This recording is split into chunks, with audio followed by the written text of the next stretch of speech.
Assalamualaikum warahmatullahi wabarakatuh. Selamat datang di podcast Hadis Tematik Semester 4 KPIA oleh dosen pengampu Bapak Ustadz Haji Abdul Muin LCMA. Saya Sri Widyaningsi selaku host pada acara kali ini. Di sini saya akan membahas tentang pemahaman hadis sebagai landasan kredibilitas dalam dakwah melalui media massa. Nah, bersama saya telah ada dua orang narasumber yang sengaja kami undang.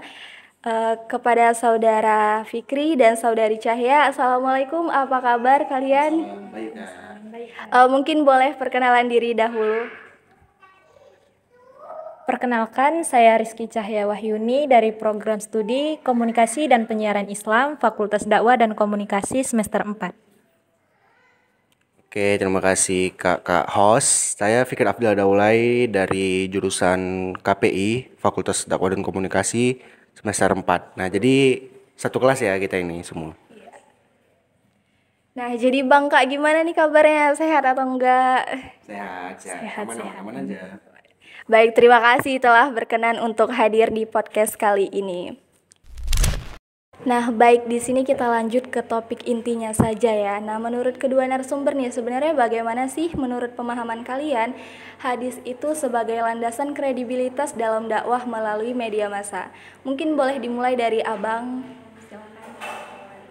Oke, terima kasih. Jadi menurut saya pemahaman hadis sebagai landasan kredibilitas dalam media massa itu sangat penting Kak menurut saya pribadi. Karena kita bisa memperkuat dakwah khususnya dari rujukan keilmuan gitu. Contohnya seperti hadis yang sahih. Nah, jadi masyarakat bisa dapat kepercayaan yang lebih tentang apa yang kita katakan di media massa itu tadi. Seperti itu. Nah, baik, jadi memang sangat penting ya Bang, karena dalam agama Islam sendiri pun kan Al-Quran dan hadis itu selalu dijadikan sumber acuan mau dalam hal apapun itu. Nah, selanjutnya menurut kakak nih, bagaimana sih hal itu? Iya, di sini menurut saya sendiri di mana pemahaman hadis sebagai landasan kredibilitas dalam menyampaikan pesan dakwah melalui media massa, yaitu di mana seorang dai atau penyebar berita itu harus menyampaikan pesan beritanya itu menggunakan hadis yang faktual dan kredibilitas agar pesan yang disampaikan ke dalam media massa itu dapat dipahami oleh audiensnya. Oke, selanjutnya makin menarik nih ya pembahasan kita. Selanjutnya saya ingin bertanya nih Bang, gimana sih contoh penerapan dari dakwah itu sendiri melalui media massa? Mungkin dari abangnya dulu boleh kali ya? Nah, untuk contoh penerapan dakwah melalui media massa, kita ngomongin media massa. Jadi media massa itu sangat luas ya, Kak. Seperti kita tahu, baik dari radio, televisi, dan banyaklah media massa itu. Cuman saya ambil konteks dari media sosial. Nah, di zaman sekarang tuh apa-apa dilakukan dengan media sosial gitu. Bahkan berdakwah pun sudah banyak beredar di media sosial. Jadi penerapannya ya seperti apa yang kita lakukan pada hari ini itu menurut saya udah termasuk dakwah melalui media sosial gitu. Dan banyak juga kita ambil dari contoh channel-channel YouTube seperti podcast-podcast, banyak yang mengundang beberapa ahli lah sebagai pembicara melalui seperti Ustadz contohnya dan Habib-Habib seperti itu. Contohnya seperti Habib Ja'far yang kali ini trending, seperti ada Ustadz Felix. Nah, dan selain itu juga di TikTok juga banyak tuh video-video potongan-potongan dari ya berdakwah gitulah, potong-potongan video terus dikasih ayat-ayat. Nah, menurut saya itu udah termasuk dakwah sih. Jadi seperti itulah penerapan dakwah melalui media massa dari saya. Jadi emang sebenarnya saat ini itu dakwah itu semakin dipermudah ya jalannya untuk disebarluaskan, karena emang zaman sekarang ini di mana-mana media sosial itu udah jadi penggunaan kita sehari-hari gitu ya kan Kak Bang. Nah, jadi menurut Kakak nih gimana sih? Kalau menurut saya sendiri penerapan dakwah, contoh penerapan dakwah seperti pada program televisi yang menayangkan tentang pesan-pesan dakwah. Bukan hanya televisi, seperti program radio juga dan juga internet.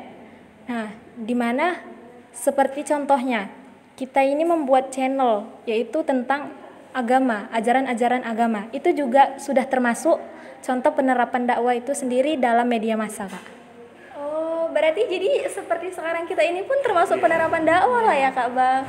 Oh iya Ini kan iya nanti iya. kita bikin podcast terus kita upload ke media sosial. Itu sifatnya kan ke umum juga gitu. Oh iya iya. Nah guys, berarti semakin dipermudah ya dakwah itu sendiri di era zaman sekarang ini. Oke nih Kak Bang ya kan, karena pembahasannya semakin menarik, kita mungkin lanjut aja ke pertanyaan selanjutnya ya.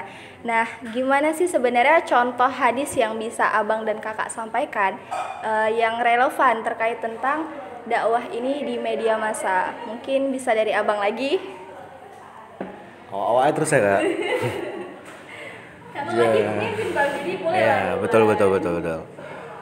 Jadi Rasulullah Shallallahu Alaihi Wasallam bersabda, ketenangan itu datangnya dari Allah dan tergesa-gesa itu datangnya dari setan. Hadis riwayat Al Baihaqi. Nah di sini maksudnya ialah janganlah kita menyampaikan sesuatu itu dengan tergesa-gesa karena sikap seperti itu datangnya hanya dari setan. Dalam konteks dakwah yang mana dalam tema kita pada hari ini itu kita sebagai dai kalau ingin menyampaikan materi dakwah itu janganlah terlalu terburu-buru gitu dengan tentang apa yang mau kita sampaikan. Nah, jadi sebagai seorang dai kita mau berdakwah terhadap masyarakat banyak atau terhadap mad'u, kita riset dulu materi apa yang kita sampaikan nanti. Kita riset bagaimana materinya, sudah benar atau tidak, sudah valid atau dalam menyampaikan hadis itu udah sahih atau belum. Nah, setelah kita riset, baru kita boleh bisa menyampaikan tentang materi-materi kita yang sudah kita persiapkan tadi, sudah kita riset tadi kepada masyarakat umum atau kepada mad'u yang mendengar isi ceramah kita gitu. Oh, baik, jadi memang berarti harus benar-benar diteliti terlebih dahulu gitulah ya Bang, pesan dakwahnya itu sendiri, biar nanti apa yang kita sampaikan itu tidak salah kaprah gitu ya kan Kak Bang. Nah mungkin dari Kakak ada tanggapan lain gitu terkait contohnya ataupun gimana sih dakwah dalam media sosial itu seharusnya dilakukan? Nah, kalau dari saya sendiri itu sebagaimana dalam hadis riwayat Muslim nomor 7 yaitu kafabil mar'i kadziban an yuhaddisa bikulli ma sami'a.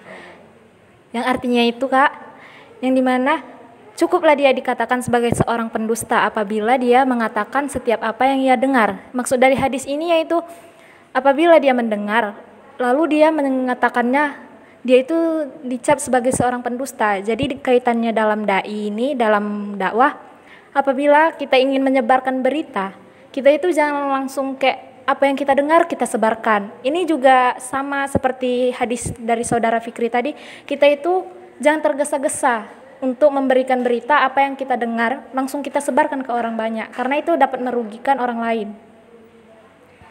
Baik, jadi sebenarnya dari segi dai-nya aja pun dia harus benar-benar meneliti materi tersebut lah ya kan Kak Bang. Sebelum kita berdakwah itu kita harus teliti dulu lah, karena kan kalau kita contohnya kita mau berdakwah terus kita belum meneliti materi kita, nanti kan bisa jadi materi itu hoax atau yang lain sebagainya dan itu bakal menimbulkan sisi yang sangat negatif bagi masyarakat gitu. Oh iya. Kayak halnya Gen Z sekarang ini juga ya Kak Bang, itu kan kebanyakan apa-apa itu langsung diumbar ke sosial media, privasinya. Di TikTok itu potongan-potongan video pendek, terus tentang malah lebih parah lagi kayak ayat dakwah gitu, diselewengkan gitulah, disalahartikan. Nah, jadi kan itu tentunya sangat buruk dikonsumsi dari publik. Oh ya, berarti emang harusnya kita pun sebagai mad'u dan sebagai dai juga harus cek dan recheck terlebih dahulu gitulah ya, agar apa? Ini harus riset materinya dan maduan ini juga harus meriset lah tentang apa yang disampaikan dai-nya tadi. Oh iya. Nah oke nih Kak Bang, setelah tadi kita telah membahas tentang pemahaman hadis sebagai landasan kredibilitas dakwah dalam media sosialnya, terus juga kita udah membahas tentang contoh dakwah di media sosial ataupun contoh hadis yang relevan terkait hal itu. Mungkin ini bisa jadi pertanyaan terakhir ya, gimana sih dampak positif dan negatif dari adanya dakwah media sosial itu sendiri? Mungkin kali ini bisa dimulai dari kakaknya ya, karena tadi 3 pertanyaan udah dari abangnya duluan. Baik, silakan Kak. Baik, terima kasih. Nah, adapun dampak positifnya dari dakwah melalui media sosial yaitu seperti biasanya kan dakwah disampaikan kepada perseorangan. Jadi dampak positifnya ini bisa mempermudah bagi para dai untuk menyampaikan pesannya kepada khalayak umum tanpa harus mendatangi orang satu-satu untuk menyampaikan pesan dakwahnya. Seperti kita kayak membuat channel tentang ajaran agama, itu kita menguploadnya ke sosial ataupun ke medsos, itu akan tersampaikan kepada khalayak umum. Dan adapun dampak negatifnya yaitu tadi kan kita jadinya dengan menggunakan media sosial, dengan menggunakan media massa, itu akan menyampaikan kepada khalayak umum.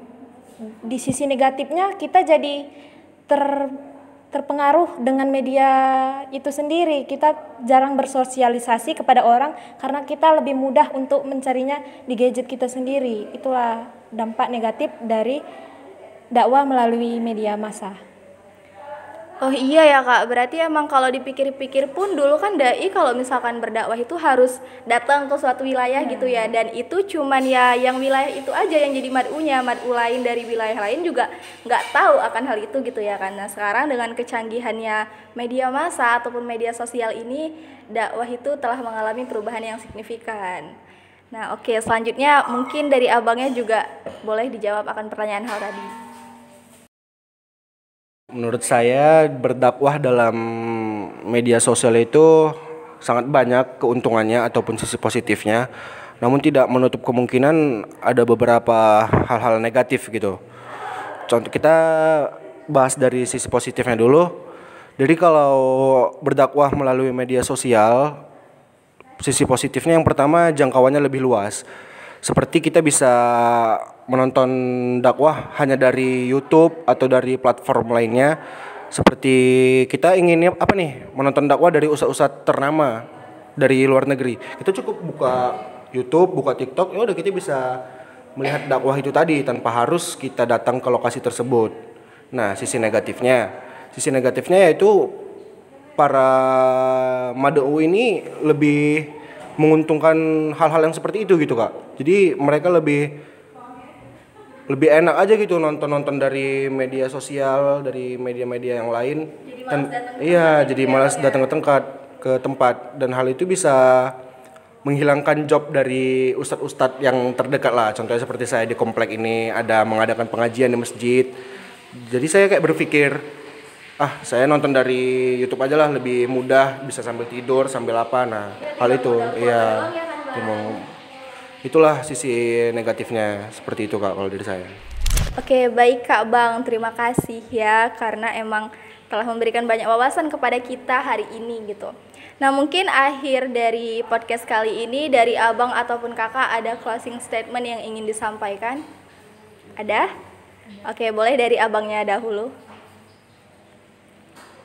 Oke, jadi closing statement dari saya itu, kita sebagai mad'u ataupun sebagai dai harus mementingkan bagaimana kredibilitas dalam menyampaikan dakwah, apalagi dalam media massa gitu kan, yang mana bentuknya itu sangat luas. Jadi kita sebagai seorang dai harus meriset dulu tentang materi apa yang kita sampaikan, bagaimana, apakah itu sangat sudah relevan ataupun sudah sahih hadis-hadisnya. Dan kita pun sebagai penonton jangan mau sebagai penonton yang acu tak acu gitu. Kita harus jadi penonton tuh ya harus menyimak juga tentang materi apa yang disampaikan mad'u tadi. Nah, jadi seperti itulah bagaimana pentingnya suatu kredibilitas dalam menyampaikan dakwah, terlebih dari media massa. Oke, baik. Terima kasih kepada Abang. Selanjutnya dari Kakak ada Kak? Oke, boleh deh untuk Kakaknya juga. Oke, dari saya sendiri closing statementnya yaitu apabila kita dakwah melalui media massa, media sosial, kita harus berlandaskan dengan kredibilitas, dengan fakta dan faktualnya tentang materi yang akan kita sampaikan. Kita harus meneliti terlebih dahulu sebelum kita sampaikan kepada publish. Oke, baik. Terima kasih ya kepada Kakak dan Abang yang hari ini telah berkenan hadir untuk membahas hadis ini dalam dakwah di media massa itu gimana. Nah, akhirul kalam, saya selaku host dan perwakilan dari kedua narasumber memohon maaf kepada para penonton apabila nantinya terdapat banyak kesalahan kata dari kami bertiga. Kepada Allah kami mohon ampun. Saya akhiri dengan wabillahi taufiq wal hidayah. Wassalamualaikum warahmatullahi wabarakatuh. Nantikan episode selanjutnya.